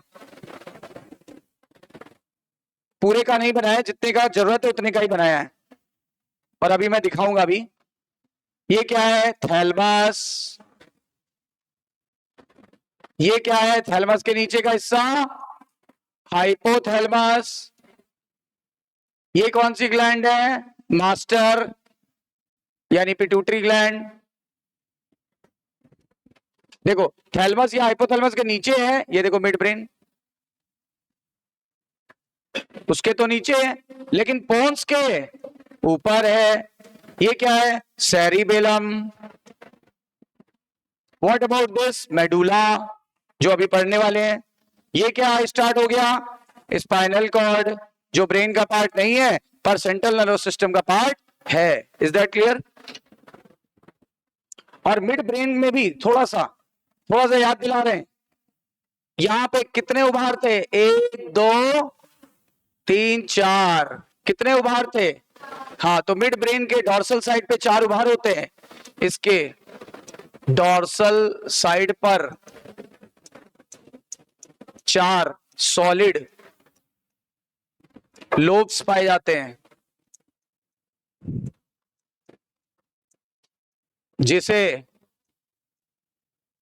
जिसे कार्पोरा क्वाड्री जेमाइना कहते हैं। जिसे क्या कहते हैं, कार्पोरा क्वाड्रिजेमाइना। और ये अंदर से खोखला था, याद करो, अंदर से खोखला था कि सॉलिड। इसके खोखले भाग को वेंट्रिकल बोलेंगे, उसका कोई नाम भी होगा। और इसमें भरा था क्या, याद करो क्या भरा था, ये देखो इसका नाम लिख दे, ये है वेंट्रिकल। ब्रेन की वेंट्रिकल है, फिल्ड विद सीएसएफ। और ये मैं लिखा चुका हूं पहले ही टर्न पे, कल कल बता चुका हूं। और इसे क्या कहेंगे, इसे एक नाम दे दिया एनसीईआरटी ने। एनसीईआरटी ने वेंट्रिकल ना कह के एक नाम दिया है इसे, इसे सेरिब्रम एक्विडक्ट कहते हैं, इसे सेरिब्रम एक्विडक्ट कहते हैं। बताओ, मिड ब्रेन की वेंट्रिकल का नाम सेरिब्रम एक्विडक्ट। सब कवर हो गया इसमें, सेरिब्रम एक्विडक्ट, सेरिब्रम एक्विडक्ट कहते हैं। Is that clear? कहीं पर भी लोब लिखा हो तो लोब लिखने का तात्पर्य होता है स्वेलिंग्स। कहीं पर भी लोब लिखा हो, लोब का मतलब होता है स्वेलिंग। तो देखो 4 स्वेलिंग्स दिख रही है, 2 ऊपर 2 नीचे, 2 ऊपर होती 2 नीचे। आपके सिलेबस में अभी डिटेल में नहीं, मेडिकल कॉलेज में जाओगे तो पता चलेगा। ऊपर वाले को बोलते हैं सुपीरियर कोलिकुली, अजीब सा नाम है ना। और नीचे वाले का नाम है इंफीरियर कोलिकुली, तो हुई चुलबुली।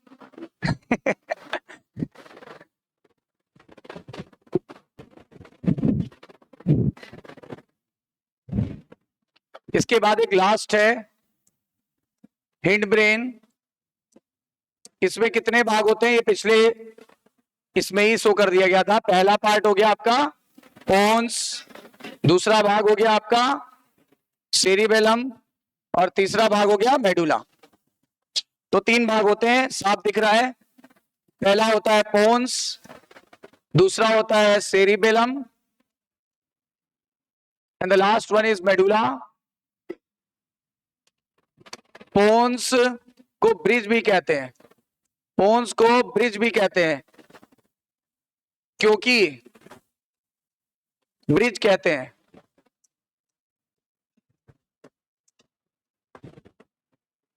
क्योंकि ये ब्रेन के डिफरेंट पार्ट्स को जोड़ देता है।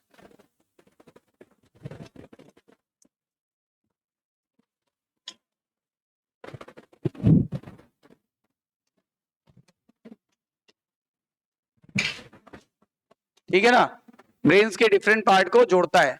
याद करो, यहीं पे न्यूमोटैक्सिक सेंटर पाया गया था, याद है? न्यूमोटैक्सिक सेंटर प्रेजेंट होता है, जो स्विच ऑफ सेंटर की तरह काम करता था। स्विच ऑफ सेंटर किसके लिए? Switch off centre for inspiration, याद आया? Switch off centre for inspiration. Pons के बाद होता है आपका सेरिबेलम। सेरिब्रम की तरह इसमें भी 2 हेमिस्फीयर होते हैं, सेरिब्रम की तरह इसमें भी 2 हाफ सेरिबेलम हेमिस्फीयर होता है।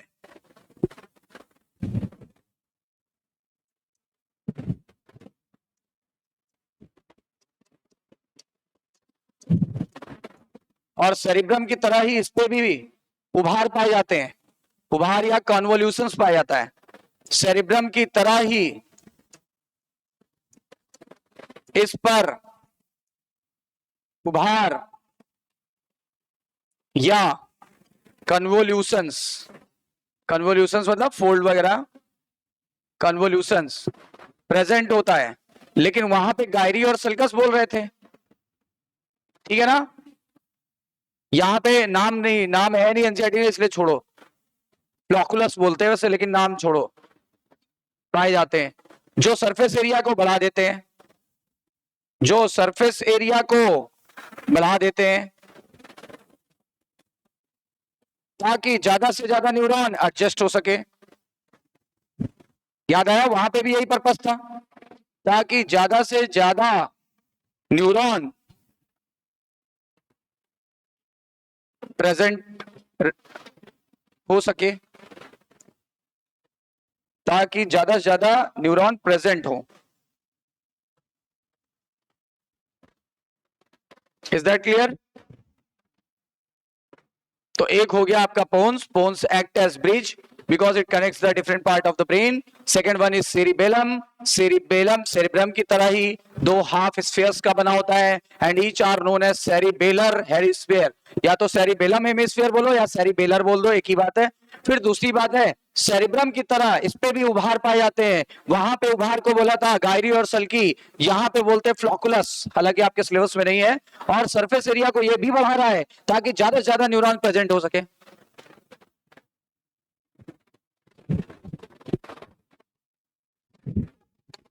मैंने बोला था कि सेरिब्रम के ऊपर कन्वोल्यूशंस पाए जाते हैं। ये देखो, ये कन्वोल्यूशंस थे, ये जो ऐसे ऐसे फोल्ड है, ऐसे ऐसे उभार होते हैं, कन्वोल्यूशंस या वो फोल्ड फ्लोकुलस बोलते हैं जिन्हें, ये भी पाए जाते हैं। Is that clear? यहां तक सभी को क्लियर हो गया? अब लास्ट पार्ट है मेडुला, ठीक है।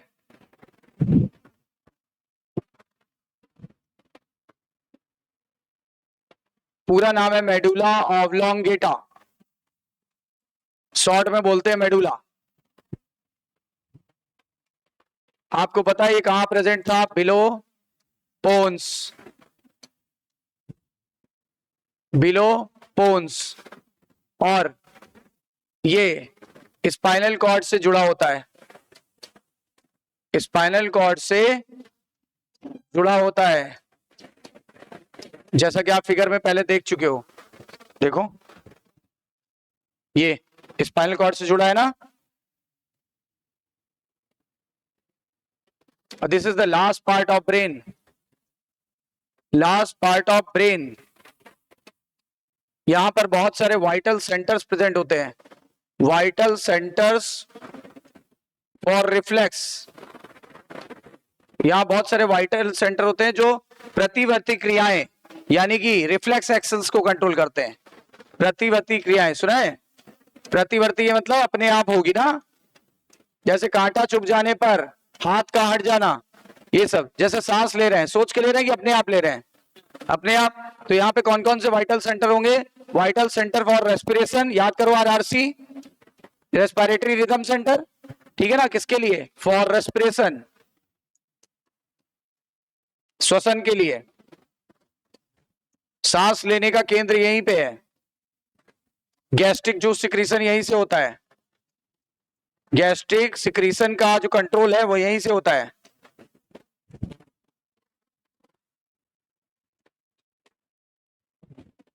कार्डियोवैस्कुलर रिफ्लेक्स यहीं से कंट्रोल होते हैं।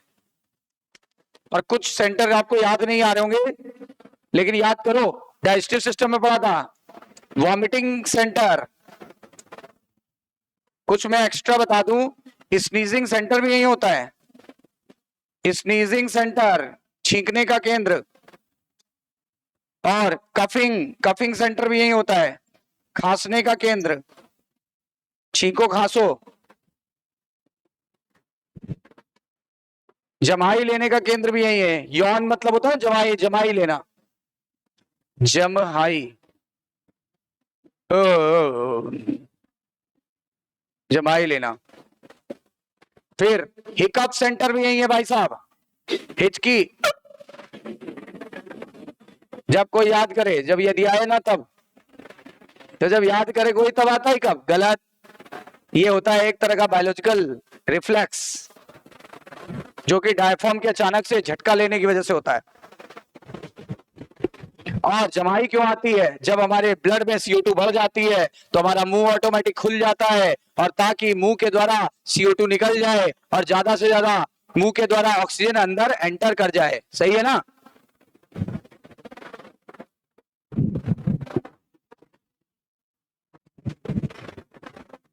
एनसीईआरटी में 2 ही 3 दिए हुए हैं, 3 दिए हुए मेन।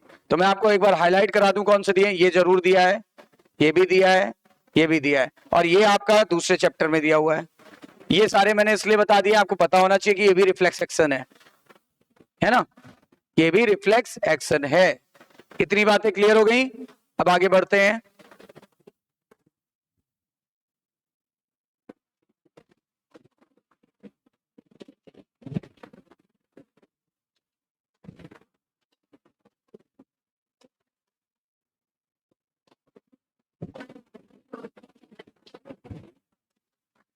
देखो अब ब्रेन का सारा भाग आपको समझ में आ रहा होगा। ये पूरा फोर ब्रेन है, देखो ये पूरा हिस्सा, ये फोर ब्रेन था, ये पूरा, this one is fore brain, ये जिसमें ये शामिल नहीं है।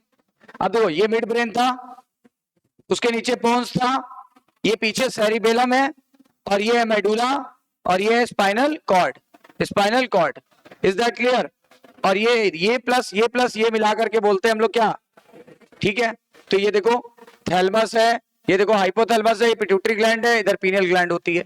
आपको सब कुछ बता चुका हूं। ये आपके एनसीईआरटी का फिगर है, हमें रिफ्लेक्स में आ गया। ये देखो एमाइगडाला है जो कि आलमंड शेप होता था, ये हिप्पोकैम्पस होता है जो कि लिम्बिक सिस्टम का पार्ट था, ठीक है ना। देखो ये सारे मिलकर के ही लिम्बिक सिस्टम का निर्माण करते हैं। ये फिगर आपको क्लियर है, राइट हेमिस्फीयर, लेफ्ट हेमिस्फीयर। और देखो गायरस सेल्कस क्लियर है, आपको कुछ सेंटर मैंने याद करा दिए, ठीक है ना। Pineal, pituitary gland, thalamus, hypothalamus कहां पे होता है बता दिया। अच्छा थैलेमस का काम क्या था? Thalamus is your body information relay centre, body का रिले सेंटर था। क्या लिखा हुआ है? all the information from your body sense except smell must be processed through the thalamus before being sent to your brain cerebral cortex for interpretation।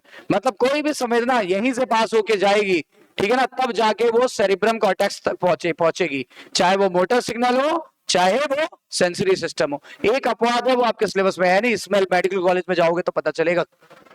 Hypothalamus के लिए एक दूसरा फार्मूला भी आप बना सकते हो, रफली वाला, मैंने तो डिटेल वाला बताया। HEAL, H for homeostasis maintain करेगा, जैसे प्यास, जैसे भूख, जैसे सेक्सुअल डिजायर, ठीक है ना। एंडोक्राइन सिस्टम को भी कंट्रोल करता है। कौन सी एंडोक्राइन ग्लैंड को कंट्रोल करेगा? Pituitary, by which hormone? Neurosecretory hormone, ठीक है ना, that is also known as hypothalamic hormone. अच्छा फिर देखो ऑटोनॉमस नर्वस सिस्टम कंट्रोल करता है, ऑटोनॉमस, HEA से याद रहेगा, ऑटोनॉमस नर्वस सिस्टम।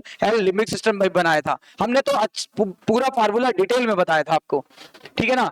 देखो ये सब जानते हो, this is pons, this one is cerebellum, this one is medulla, तीनों को मिला के हिंड ब्रेन बोलते हैं, राइट। ये अपना हो गया पूरा लिम्बिक सिस्टम दिखाया गया, एमाइगडाला। ये ब्रेन स्टेम जानते हो, ब्रेन स्टेम में 3 भाग आते हैं, MPM, राइट। फिर देखो ये हिप्पोकैम्पस दिख रहा है, ये सेरिबेलम दिख रहा है, ये ऊपर वाले 2 लोब है, मिड ब्रेन के 2 लोब ऊपर वाले, मिड ब्रेन के 2 लोब नीचे वाले, टोटल कितने लोब होते हैं? 4 लोब को स्वेलिंग भी कहते हैं, ठीक है ना। फिर बाकी यहां तक हम लोग ने कर लिया। अब आओ एक बार जल्दी से एनसीईआरटी रीडिंग कर लें, तो क्या होगा, हमारा ये पूरा कवर हो जाएगा।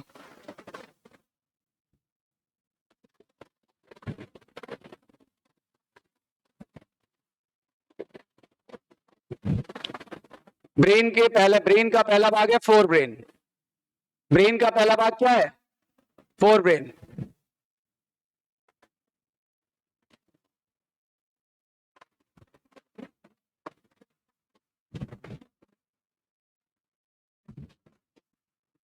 देखिए fore brain consist of cerebrum, thalamus and hypothalamus. 3 चीजों से मिलकर बना था ना। Cerebrum forms the major part of the human brain. A deep cleft, cleft मतलब फिसर या दरार, divide the cerebrum longitudinally into 2 half, longitudinally 2 half में डिवाइड किया था, which are termed as the left and right cerebrum hemisphere। नाम पढ़ा, left and right cerebrum hemisphere। The hemisphere are connected by a tract of nerve fiber called corpus callosum। याद आया? The layer of cell which covers the cerebrum hemisphere is called as cerebral cortex। बाहर वाला cerebral cortex, अंदर वाला cerebral medulla। कह रहे cortex में बहुत सारे प्रोमिनेंट फोल्ड थे, याद करो गायरी और sulci. The cerebral cortex refer to as the grey matter. Cerebral cortex किस मैटर का बना था? ग्रे। किस कलर का दिख रहा था? ग्रेइश। लिखा है न्यूरॉन्स की सेल बॉडी ये यहाँ पे बहुत ज्यादा होती है, इसीलिए इसको ये कलर देती है, याद करो साइटोन, साइटोन और डेंड्राइट्स ये कलर देते हैं। Cerebral cortex contain Sam, S for sensory, A for association. कहा गया? कह रहा है एक ऐसा एरिया जो बहुत बड़ा था, ना सेंसरी था ना मोटर था, उसे हम बोलते थे एसोसिएशन एरिया। और M for motor area. Formula बना SAM, sensory, association, motor. Association neither sensory nor motor. और एसोसिएशन का काम क्या था? फार्मूला क्या बताया था? कहां से बोल रहा हूं? माइक से। एम से अरे एसोसिएशन एरिया का काम क्या था? M for memory, I for inter sensory association, और C for communication. C for क्या? Communication. Fibres of the track covered the myelin sheath, बोलते जहां पे माइलिनेटेड शीथ थी वो अंदर का भाग बना रहा था, यानी मेडुला। अंदर का भाग क्या होता है? मेडुला। सेरिब्रल कॉर्टेक्स के अंदर क्या था? मेडुला। लिखा है कि ये कैसा था मेडुला? मेडुला था हाँ पारदर्शी, ओपैक, व्हाइट कलर का था। क्यों व्हाइट कलर का? क्योंकि व्हाइट मैटर पाया जाता है। और कह रहा है व्हाइट मैटर क्यों था? तो आपको पता है व्हाइट मैटर माइलिन कवर के कारण होता है। फिर बोल रहा है cerebrum wraps around the structure called thalamus. Cerebrum किसके चारों तरफ रैप्ड होता है? नहीं, सेरिब्रम किसको रैप करता है? थैलमस। या थैलमस किसके चारों तरफ रैप्ड होता है? हाँ right. Which are the major coordinating centre? Sensory and motor signal. कोई भी सिग्नल चाहे सेंसरी हो यहीं से पास होगा, मोटर हो यहीं से पास होगा, ठीक है ना। another very important another very important part of brain is hypothalamus that lies at the base of thalamus। यहां पर क्या क्या होगा? बहुत सारे सेंटर होंगे जो कंट्रोल करेंगे बॉडी टेम्परेचर, बोला था थर्मोरेगुलेशन, ईटिंग यानी हंगर, ड्रिंकिंग यानी thirst, and contain several group of neurosecretory cell that secrete hormone. कौन सा hormone? Hypothalamic hormone. And this hormone control the pituitary gland. याद आया? सब कुछ कवर है।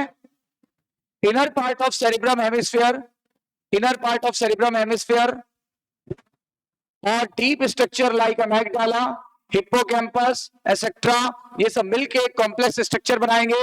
इस कॉम्प्लेक्स स्ट्रक्चर को लिम्बिक लोब या लिम्बिक सिस्टम बोलेंगे। Along with the hypothalamus, hypothalamus के साथ मिल करके ये तीन काम करेगा। पहला सेक्सुअल बिहेवियर, दूसरा क्या? Emotional reactions. तो फार्मूला बताया था सैम, अब की बार फार्मूला में सैम पहले था SAM, अब की बार क्या कर दिया है? SEM। पहले था सेंसरी एसोसिएशन और मोटर एरिया, अब की बार है सेक्सुअल अराउजल, इमोशनल रिएक्शन और मोटिवेशन। ये देखो SE और M से मोटिवेशन। इमोशन में बताया था क्या? क्रोध, और क्या? खुशी, और क्या? एक्साइटमेंट, और क्या? डर। नहीं बोला था मम्मी, है ना। Midbrain is located between the thalamus and hypothalamus of forebrain and pons of the hindbrain। लिखाया था कि नहीं लिखाया था? फिगर भी बनाया था। अंदर की कैनाल का नाम सेरिब्रल एक्विडक्ट, और मैंने बताया था इसी में CSF भरा हुआ था। अच्छा, फिर डार्सल पोर्शन पर क्या थे? चार गोले थे, चार गोले, चार गोले थे, चार स्वेलिंग थी। स्वेलिंग को लोब भी कहते हैं। नाम दे दिया था कार्पोरा क्वाड्रिजेमिना। बताओ कुछ छूटा? नहीं छूटा। Hindbrain, hindbrain comprises of pons plus cerebellum plus pons plus cerebellum plus medulla, also called as medulla oblongata। Bones consist of fiber tract that interconnect different regions of the brain। क्या करता है? Brain के different reason को आपस में जोड़ेगा। Cerebellum has very convoluted surface, यानी उसके ऊपर बहुत सारे कन्वोल्यूटेड सरफेस थे जो प्रोवाइड करते हैं क्या? Additional space for many more neurons, ताकि ज्यादा से ज्यादा न्यूरॉन यहां एडजस्ट हो सके। याद करो, सारी लाइनें लिखाई है अभी। फिर देखो medulla, medulla of the brain connected to spinal cord. Medulla कहां से कनेक्टेड था? स्पाइनल कॉर्ड से। मेडुला में बहुत सारे सेंटर थे, जो कि पहला था रेस्पिरेटरी सेंटर, दूसरा था कार्डियोवास्कुलर रिफ्लेक्स वाला सेंटर, तीसरा था गैस्ट्रिक सिक्रेशन, यहीं पे वॉमिटिंग सेंटर भी बताया, यहीं स्नीजिंग सेंटर भी, यहीं कफिंग सेंटर भी, यहीं पे और एक सेंटर बताया, यॉर्निंग सेंटर भी बताया, और हिकअप सेंटर भी बता दिया। राइट, तो ये सारे सेंटर्स यहाँ प्रेजेंट होते हैं। और लिखा था कि three major region make up the brain stem. ये बोलोगे सर ये लाइन नहीं लिखा, ये कल ही लिखा चुका MPM। तीन मेजर रीजन होते हैं जो ब्रेन स्टेम बनाते हैं, और आज भी कई बार बोला brain stem. M for mid brain, P for pons, और फिर M for medulla oblongata. Brain stem connection बनाते हैं between brain and spinal cord, वो तो पता ही है। ब्रेन और स्पाइनल कॉर्ड के बीच का कनेक्शन बना देते हैं और स्टेम जैसे दिखते हैं। बोलो पूरा ब्रेन कवर हो गया? कोई प्रॉब्लम, कोई समस्या? पूरा ब्रेन एक बार कवर हो गया है, ठीक है ना। एक बार रिवाइज कर लीजिएगा, वीडियो को दोबारा देख लीजिएगा, ठीक है ना।